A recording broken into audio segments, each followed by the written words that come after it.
Olá, boa tarde. A atuação dos planos de saúde e possíveis mudanças na legislação que trata do assunto foram discutidas em audiência pública na Comissão de Direitos Humanos. Se depender do Sistema Único de Saúde está complicado, contar com os planos de saúde também não está fácil. Os conflitos entre consumidores e operadoras de planos de saúde cada vez mais vão parar nos tribunais. O principal motivo de ações contra planos de saúde foi a exclusão de coberturas ou negativas de atendimento, em torno de 50% das decisões em segunda instância, seguidos por problemas de manutenção de aposentados, em contrato coletivo, reajustes abusivos, etc. O que está aumentando a judicialização? Justamente em função das normativas, ou até o excesso de normas, sem uma prévia discussão, uma discussão mais ampla.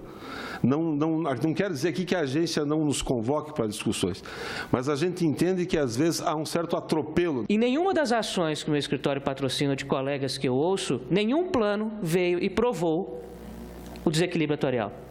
Pelo contrário, em ações onde os juízes determinam, agora eles passaram a determinar como meio de prova pericial uma análise auditorial, todos demonstraram que houve um superávit. A Câmara discute mudanças na legislação da saúde privada, mas para esses debatedores, essas mudanças não vão melhorar o quadro da assistência à saúde no Brasil. Ao contrário, entre as mudanças criticadas estão a redução de multas por infrações das operadoras, a coparticipação do consumidor no patamar de até 50% das despesas e uma que pode facilitar os reajustes, penalizando pessoas idosas. Eu fiz 59 anos há 2 anos atrás, tenho 61 agora, meu plano saiu de 980 para 2.300, a minha aposentadoria 2.400, não paga meu plano de saúde, tive que ir para a justiça. O Estatuto do Idoso foi aprovado a duras penas para hoje virem empresas e quererem alterá-lo e afastá-lo da aplicação? Não pode.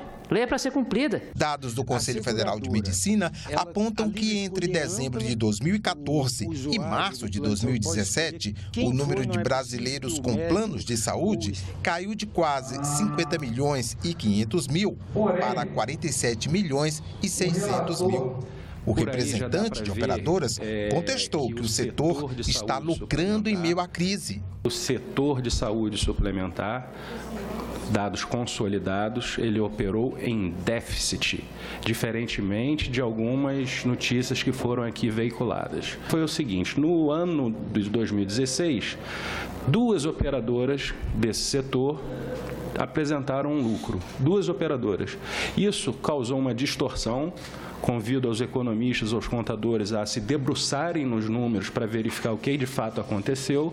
Deu uma distorção nesse lucro que pareceu ser 66%. O representante da Agência Nacional de Saúde Suplementar não chegou a avaliar as propostas de mudança, mas destacou alguns pontos que foram comentados. Um deles é a demanda das operadoras pela recomposição de custos. Uma recomposição de preços de planilhas de custo que seja meramente um repasse dos custos, um repasse do risco do negócio para o consumidor não é desejável. Faz parte da natureza do próprio negócio assumir determinados riscos e esses riscos não podem ser passados integralmente ou repassados integralmente para o consumidor. Proibir a venda de automóveis, ônibus e caminhões movidos a gasolina ou diesel a partir de 2030. E em 2040 só vão poder andar nas ruas brasileiras veículos elétricos ou abastecidos por biocombustíveis como álcool. A proposta, defendida pelo senador Ciro Nogueira, pode virar lei e está em exame pelos senadores na Comissão de Constituição e Justiça. O projeto do senador Ciro Nogueira altera o Código Brasileiro de Trânsito, em vigor desde 97, para instituir a Política Nacional de Substituição dos Automóveis movidos a combustível fóssil. Isso é uma tendência mundial, as pessoas estão acompanhando a indústria, procurando outras alternativas. Nós temos aqui como uma indústria que é importantíssima, que é a indústria do etanol, que vai estar preservada. E eu espero que a gente possa, no prazo de 12 anos, se adequar para encerrar esse ciclo dos carros movidos a diesel e a gasolina no nosso país. Se aprovado, a partir de 2030 fica proibida a comercialização de automóveis com motores a combustão, exceto aqueles movidos por biocombustíveis. A partir de 2040, automóveis movidos a gasolina ou diesel não poderão mais circular no país. Veículos de colecionadores ficam fora da proibição e os carros de visitantes estrangeiros ficam isentos por até 180 dias. Uma medida radical que proíba a utilização de motores a combustão não nos parece uma coisa ligada à realidade mundial, não falo só em Brasil, a realidade mundial conforme a gente tem visto nos países mais desenvolvidos. Alguns países já aprovaram leis como essa, algumas montadoras até estão se antecipando, como é o caso da Volvo, que a partir de 2019 não vai mais produzir esse tipo de veículo. 1/6 das emissões de gás carbônico do mundo provém do setor de transportes. E nesse setor, 95% da energia é proveniente de combustíveis fósseis. No contexto das mudanças climáticas, a redução da emissão desses gases é obrigatória. Por isso, a adoção de políticas que estimulem o uso de veículos movidos a eletricidade, como é o caso desse modelo aqui atrás, surgem como um caminho natural. Conversamos com o arquiteto Rogério Makiewicz, que há cerca de um ano investiu R$160 mil em um carro elétrico. Por que um carro desse é tão caro no Brasil? É um carro elétrico, hoje em dia ele paga mais imposto que um carro a gasolina.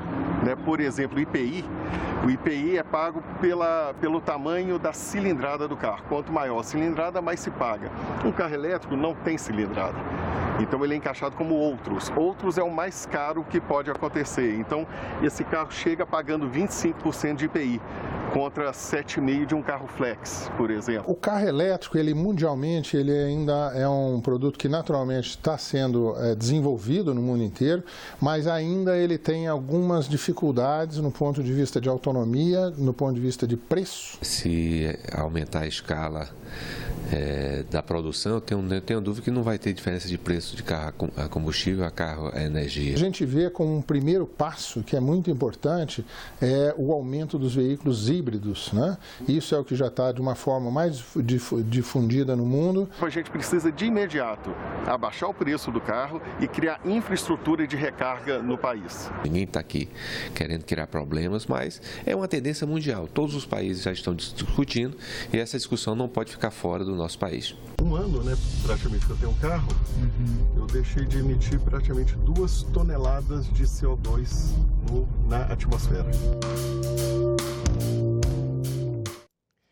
Foi instalada a comissão da medida provisória que permite o saque do PIS/PASEP para mulheres com 62 anos ou mais e homens acima de 65. Militares reformados ou na reserva também estão entre os beneficiados. O dinheiro estará disponível nos bancos a partir do dia 19 de outubro. Hoje, apenas aposentados com mais de 70 anos podem sacar os recursos do PIS/PASEP. Segundo a medida provisória, o dinheiro estará disponível a partir de outubro até março do ano que vem. Para Paulo Bauer, os recursos vão movimentar a economia. Quando há uma movimentação intensiva da economia, existe, obviamente, a produção maior nas indústrias, a atividade comercial se acelera e, naturalmente, os empregos começam a surgir. E, como resultado de tudo isso, a própria arrecadação pública também aumenta, o que permite ao governo realizar investimentos. Para o senador Jorge Viana, a liberação do PIS/PASEP é mais uma medida populista que não vai ajudar a economia, porque o dinheiro, segundo ele, será usado pelos trabalhadores para pagar contas. Claro que liberar FGTS e liberar PIS/PASEP é importante, mas o governo, no fundo, está secando tudo que é cofre que ele encontra para tentar sobreviver. E está custando caro para o Brasil e para os brasileiros. Segundo o governo, o saldo médio para o saque do PIS/PASEP varia entre R$ 750 e cerca de R$ 1.200. O valor exato poderá ser conhecido nas agências da Caixa Econômica Federal, se trabalhador da iniciativa privada, ou nas do Banco do Brasil, se servidor público. E o jornalista Ronaldo Martins conversou sobre a MP que autoriza o saque do PIS/PASEP com Antônio Queiroz, do Departamento Intersindical de Assessoria Parlamentar, DIAP. Essa liberação dos recursos do PIS/PASEP, ela pode ter algum impacto positivo na economia? Com certeza. O volume de recurso que a equipe econômica identificou disponível para liberação via essa MP é da ordem de 15,9 bilhões de reais. É um montante muito significativo que vai certamente ajudar no sentido de aquecer a economia, já que a previsão é que isso seja liberado entre outubro de 2017 e março de 2018. Então, assim como foi o FGTS importante, a liberação do FGTS importante para a retomada do consumo na economia, esse recurso do PIS/PASEP também será muito significativo desse ponto de vista. E possivelmente se destinará, diferentemente do FGTS, mais a consumo do que a poupança ou a pagamento de contas, já que com o FGTS essas pessoas pagaram essas contas. Algumas pessoas criticam dizendo que se destinaria a pagamento de contas. Você acha então que essa tendência pode se reverter? Pode se reverter. Eu acho que o percentual destinado ao pagamento de contas será bem menor do que foi, por exemplo, o percentual destinado ao pagamento de contas recebido por ocasião da liberação do FGTS. Então, é uma medida que eu acho que contribui, sim, para aquecer o consumo. Uma outra crítica feita a essa MP é o fato de que o governo está lançando mão de mais uma fonte de recursos que, no certo sentido, são usados para o equilíbrio fiscal, né, das contas públicas. Qual que é a sua avaliação a respeito disso? Eu acho que o governo está corretíssimo, é uma medida de justiça, antecipar essa idade mínima de 70 anos para 65 no caso do homem e 62 no caso da mulher, como está previsto na reforma da Previdência. Além disso, as pessoas com essas idades já têm a prerrogativa ou a possibilidade de se aposentar. Então, é uma medida que eu acho extremamente importante, especialmente nesse momento de arroxo da economia, de dificuldade na geração de emprego, recém-saído de uma recessão. Então, é uma medida extremamente correta e oportuna. Ela ajuda a aquecer a economia e a aliviar o sofrimento das famílias que vêm tendo enorme dificuldade de acesso a serviços públicos exatamente em função do ajuste fiscal. A gente vê na economia como um todo, essa medida poderia se somar a outras e indicar que já há uma recuperação na virada 2017-2018? Sim, eu acho que essa medida ela vem no sentido de garantir que esse pequeno crescimento que teve não haja arrefecimento e tenha continuidade de tal modo que a economia tome esse impulso para que 2018, 2019 volte a crescer em bases sustentáveis.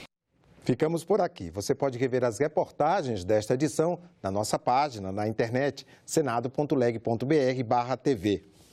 Obrigado pela companhia e até a próxima.